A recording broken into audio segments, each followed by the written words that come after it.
लाडकी बहीण योजनेचा हप्ता थकल्यानं लाभार्थी महिलांनी यवतमाळच्या महिला व बाल कल्याण विभागात धडक दिली आणि आपला रोष व्यक्त केला।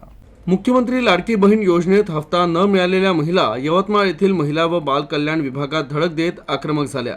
उपस्थित अधिकाऱ्यांसह कर्मचाऱ्यांवर संताप व्यक्त करत आमच्या KYC प्रक्रिया पूर्ण करून लाभ मिळवून द्या, अन्यथा सर्वांचा लाभ बंद करावा अशी मागणी यावेळी करण्यात आली।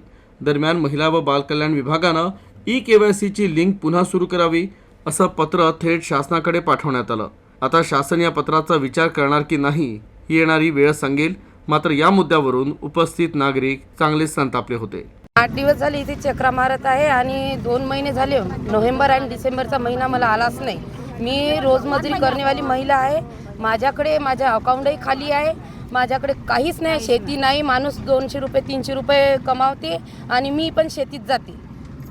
माझ्या घरी मी एकटीच लाभ घेणेवाली असूनही मला तो लाभ मिळत नाही आहे।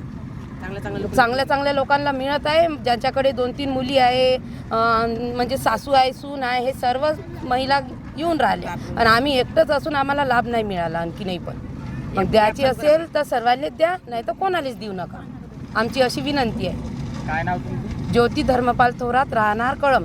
शासनाने सुरू केलेली जी माझी लाडकी बहीण योजना आहे अतिशय चांगली योजना आहे आणि या योजनेमुळे बऱ्याचशा महिलांचा फार चांगला एक हे अप्रोच राहिलेला आहे। परंतु शासनाने जे KYC बंधन केली होती, चांगल्या गोष्टीसाठी शासनानं KYC बंधनकारक केली होती, कारण दुसऱ्याच्या खात्यात पैसे जात होते वगैरे, त्याकरिता KYC फार आवश्यक असते।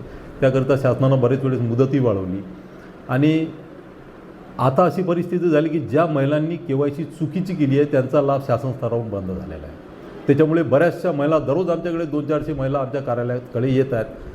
आम्ही त्यांना समजावता की बा तुम्ही अर्ज द्या, त्यांचे आम्ही अर्ज घेत आहे की आमची KYC चुकल्यामुळे आमचा लाभ बंद झालेला आहे, असा अर्ज घेऊन आम्ही तो शासन स्तरावर पाठवत आहे। आणि आमच्या कार्यालयाकडूनही शासन स्तरावर महिला बाल विकास विभागाचे सचिव, महिला बाल विकास विभागाचे आमचे आयुक्त यांच्याकडे KYC पुन्हा सुरू करून या सर्वांना लाभ सुरू करण्याबाबत कारवाई सुरू आहे।